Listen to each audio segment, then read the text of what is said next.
नमस्कार बच्चों, स्वागत है आपका एक बार फिर साइंसेस पर। मैं हूं आपका चंदन सर।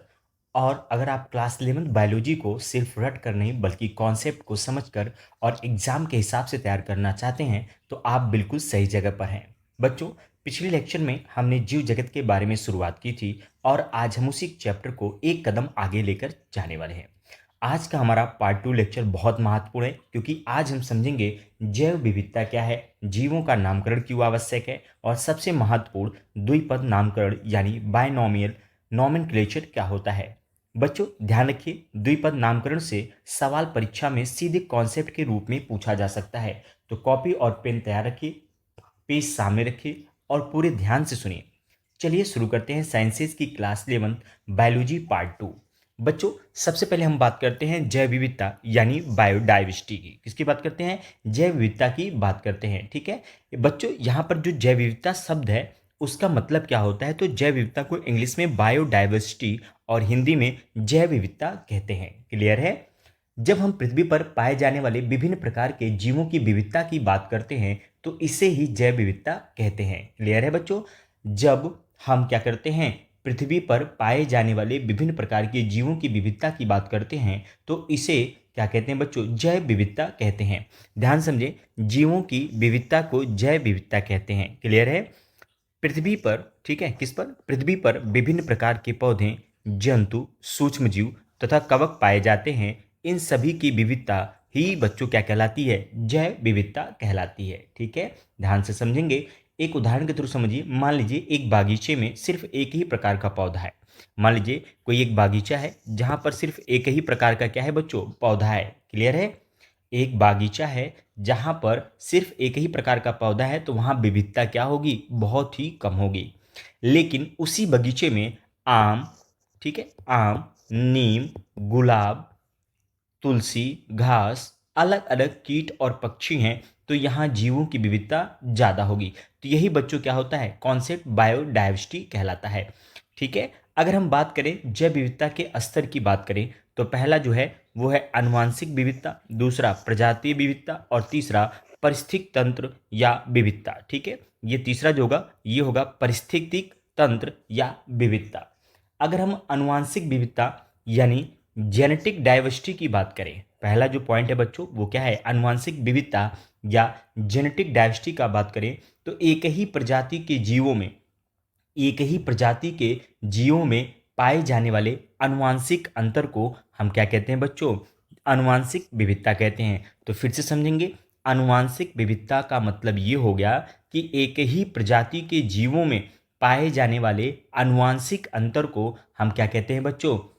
आनुवांशिक विविधता कहते हैं। उदाहरण के लिए एक ही प्रजाति के पौधों में आकार, रंग या अन्य गुणों में अंतर हो सकता है। जैसे मटर के पौधे में आप देखेंगे जो मटर की एक फली होती है वो हरी होगी, दूसरी फली जो होती है वो पीली होती है। फली के अंदर जो दाने होते हैं वो अलग अलग शेप के होते हैं। अगर मटर के पौधे की बात करें तो एक एक पौधा जो होगा बहुत ज़्यादा लंबा होगा, दूसरा पौधा बौना होता है। तो ये वैरायटी किसके अंदर? एक ही मटर के पौधे के अंदर देखने को मिलती है। तो यही बच्चों क्या कहलाती है? आनुवांशिक विविधता कहलाती है। क्लियर है? यानी एक ही स्पीसीज के अंदर, एक ही जाति के अंदर वेरिएशन जो होता है वही आनुवांशिक विविधता कहलाता है। अगर हम दूसरे पॉइंट की बात करें तो प्रजातीय विविधता है। ठीक है, किसी क्षेत्र में पाई जाने वाली विभिन्न प्रजातियों की विविधता को प्रजातीय विविधता कहते हैं। ध्यान रखेंगे, किसी क्षेत्र में पाई जाने वाली विभिन्न प्रजातियों की विविधता को प्रजातीय विविधता कहते हैं। जैसे किसी जंगल में हिरण, बंदर, ठीक है, किसी जंगल में हिरण, बंदर, पक्षी, पेड़ और कई अन्य स्पीसीज मौजूद होते हैं। तो आप देख सकते हैं यहाँ पर तितली है, ये हिरन है, ये क्या है? पैरेट है, ये पेड़ है, ये तालाब है। ठीक है बच्चों, ध्यान समझेंगे। किसी जंगल में हिरण, बंदर, पक्षी, पेड़ और कई अन्य स्पीसीज मौजूद होते हैं तो इन्हीं को हम प्रजातीय विविधता यानी स्पीसीज डाइवर्सिटी के नाम से जानते हैं। तीसरा जो बहुत इंपॉर्टेंट है यह है परिस्थितिक तंत्र या विविधता के तौर पर इसको समझना है। यानी परिस्थितिक तंत्र क्या होता है? इसका मतलब होता है इकोसिस्टम डाइवर्सिटी। क्या होता है? Ecosystem diversity.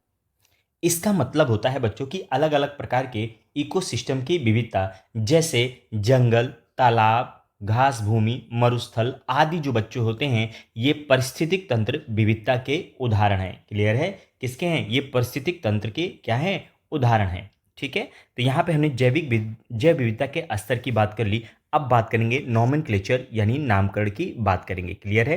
किसकी बात करेंगे? नामकरण की बात करेंगे। तो ध्यान समझेंगे कि किसी भी जीव को उसकी पहचान के लिए एक निश्चित नाम देना नामकरण कहलाता है। किसी भी जीव को उसकी पहचान के लिए एक निश्चित नाम देना बच्चों क्या कहलाता है? नामकरण कहलाता है। विश्व में लाखों जीव हैं, इसलिए उन्हें पहचानने के लिए वैज्ञानिक नाम देना आवश्यक है। ठीक है, विश्व में लाखों करोड़ों जीव हैं, ठीक है, इसलिए उन्हें पहचानने के लिए वैज्ञानिक नाम देना क्या है? आवश्यक है बच्चों। ठीक है, यहां पर समझेंगे नामकरण जो है बच्चों, ये सबसे दूसरा महत्वपूर्ण कॉन्सेप्ट है। नामकरण यानी नॉमेनक्लेचर जो होगा वो दूसरा सबसे महत्वपूर्ण क्या है? कॉन्सेप्ट है। एग्जाम्पल समझिए, किसी भी जीव को पहचानने के लिए उसका एक निश्चित नाम देना ही बच्चों क्या होता है? नामकरण कहलाता है। जैसे आपके घर में किसी व्यक्ति को पहचानने के लिए उसका नाम होता है, उसी प्रकार दुनिया में करोड़ों जीव हैं, अगर हर जगह उनके अलग अलग लोकल नाम होंगे तो वैज्ञानिकों के लिए बच्चों क्या होगा? कन्फ्यूजन हो जाएगा। इसलिए जीवों को पहचानने के लिए वैज्ञानिक नाम दिए जाते हैं। क्लियर है? अगर आपसे कोई पूछे कि वैज्ञानिक नाम जीवों के क्यों रखे जाते हैं, तो आप कहेंगे कि अगर हम एक ही जीव को उसके लोकल नाम से बुलाएंगे, क्योंकि लोकल नाम जो होते हैं वो अलग अलग हो सकते हैं, तो वैज्ञानिकों को उनके बारे में स्टडी करने में, उनके बारे में अध्ययन करने में, उनकी जानकारी प्राप्त करने में क्या होगी? कठिनाई होगी। तो इस कठिनाई को दूर करने के लिए उनको एक नाम दिया जाता है, जिसका नाम साइंटिफिक नेम या वैज्ञानिक नाम होता है। क्लियर है? अब दूसरा क्वेश्चन नामकरण में बन जाता है कि हमें नामकरण की आवश्यकता क्यों पड़ी। ठीक है, नामकरण की जरूरत क्यों पड़ी? तो बच्चों, दुनिया में लाखों जीव पाए जाते हैं, अलग अलग भाषाओं और अलग अलग क्षेत्रों में एक जीव को अलग अलग नामों से बुलाया जाता है। समझेंगे, अलग अलग भाषाओं में, अलग अलग क्षेत्रों में एक ही जीव को अलग अलग नामों से बुलाया जा सकता है। इसलिए वैज्ञानिकों के बीच एक समान वैज्ञानिक नाम होना बहुत ही जरूरी है। क्लियर है? तो यहाँ हम समझेंगे, सबसे पहली बात है कि जीवों की पहचान जो होती है वो सरल हो जाती है। अगर आप नॉमेनक्लेचर करते हो, नामकरण करते हो किसी भी जीव का, तो जीव की पहचान क्या हो जाएगा? आसान हो जाएगा। यानी एक निश्चित नाम होने से जीव की पहचान आसानी से हो जाती है। एक निश्चित नाम होने से जीव की पहचान सरल तरीके से या आसानी से हो जाती है। दूसरी बात, विभिन्न भाषाओं की कठिनाई दूर होती है। अगर हिंदी में एक नाम, अंग्रेजी में दूसरा और किसी दूसरे देश में तीसरा नाम हो तो कन्फ्यूजन होगा। वैज्ञानिक नाम इस समस्या को कम करते हैं।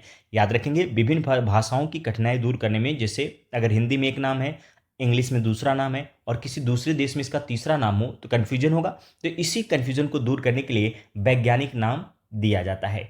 तीसरा, वैज्ञानिकों के बीच कम्युनिकेशन आसान होना, यानी वैज्ञानिकों के बीच सूचना का आदान प्रदान आसान होता है। ठीक है, किसी भी जीव के नामकरण से दुनिया के अलग अलग देशों के वैज्ञानिक एक ही साइंटिफिक नेम का इस्तेमाल कर सकते हैं। चौथा पॉइंट है, एक ही जीव के भिन्न भिन्न नाम होने की समस्या समाप्त हो जाती है। एक ही जीव के अलग अलग नाम की समस्या क्या होती है? खत्म हो जाती है। एक स्टैंडर्ड साइंटिफिक नेम से, ठीक है, एक स्टैंडर्ड साइंटिफिक नेमिंग सिस्टम होने से एक ही जीव के अलग अलग स्थानीय नामों से होने वाला कंफ्यूजन कम हो जाता है। क्लियर है? तो ये थे बच्चों नामकरण के कुछ लाभ। ठीक है, तो अब तक हमने जैव विविधता, नामकरण और नामकरण के लाभ, जैव विविध के स्तर, इन सारे पॉइंट को हमने कवर कर लिया। अब चलते हैं तीसरे महत्वपूर्ण टॉपिक की तरफ, जिसका नाम है बायनोमियल नोमेनक्लेचर या द्विनाम नामकरण। क्लियर है? क्या है? द्विनाम नामकरण।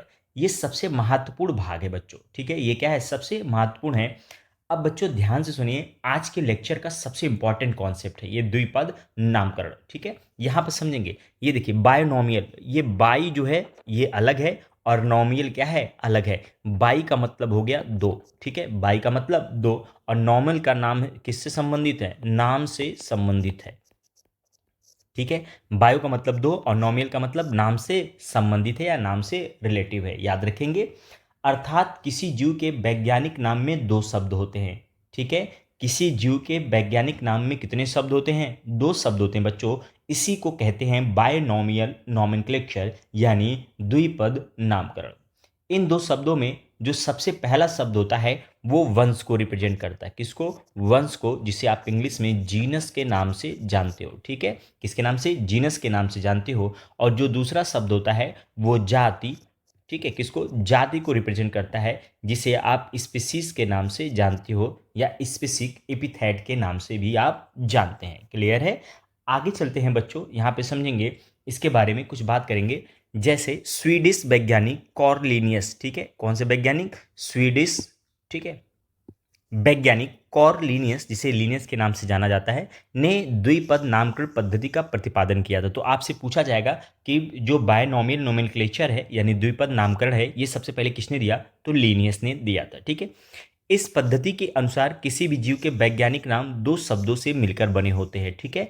तो बायनोमियल नोमेनक्लेचर इसलिए रखा गया क्योंकि किसी भी जीव के जो वैज्ञानिक नाम होते हैं बच्चों, वो दो शब्दों से मिलकर बने होते हैं, पहला वंश, दूसरा जाति, ठीक है। यहाँ पर वही बात ये रिपीट कर रहे हैं कि पहला शब्द वंश यानी जीनस और दूसरा शब्द प्रजाति यानी स्पीशीज को दर्शाता है।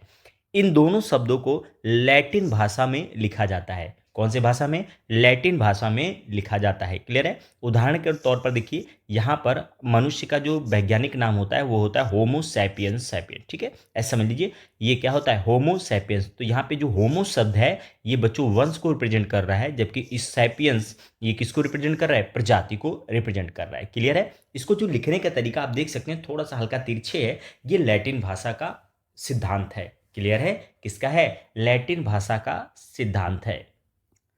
अब आगे चलते हैं बच्चों। यहाँ पे जो चौथा पॉइंट है ये कह रहे हैं कि वैज्ञानिक नाम लिखने के नियम क्या क्या हैं, ठीक है। तो कुछ नियम हैं, उनके बारे में बात करते हैं। सबसे पहले आपको एज इट इज बच्चों इस पे ज़्यादा फोकस नहीं करना है, इसको जैसे लिखा है वैसे ही आपको क्या कर लेना है? याद कर लेना है।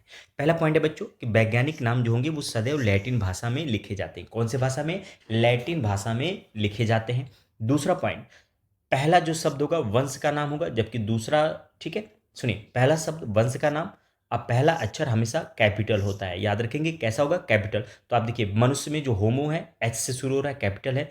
आम मेंजीफेरा में कैपिटल एम से। गेहूं ट्राइटिकम टी से। चावल ओराइजा वो देखिए कैपिटल है। कुत्ता कैनिस, ये देखिए सारे के सारे जो वंश के पहले अक्षर हैं ये क्या है? कैपिटल लेटर में लिखे गए हैं, ठीक है। ध्यान समझिए, दूसरे शब्द यानी जो जाति है, प्रजाति का नाम है, ये सभी जो होंगे वो अक्षर छोटे यानी स्मॉल होते हैं। तो आप देख सकते हैं यहाँ पे सैपियंस छोटा है, यहाँ पे इंडिका आई छोटा है, ठीक है, छोटे लेटर्स लिखा है। एस्टिवम यानी गेहूं का जो है ये क्या है? ध्यान समझिए, यहाँ पे बच्चों अगर आप ध्यान समझें तो ये देखिए ये भी छोटा है।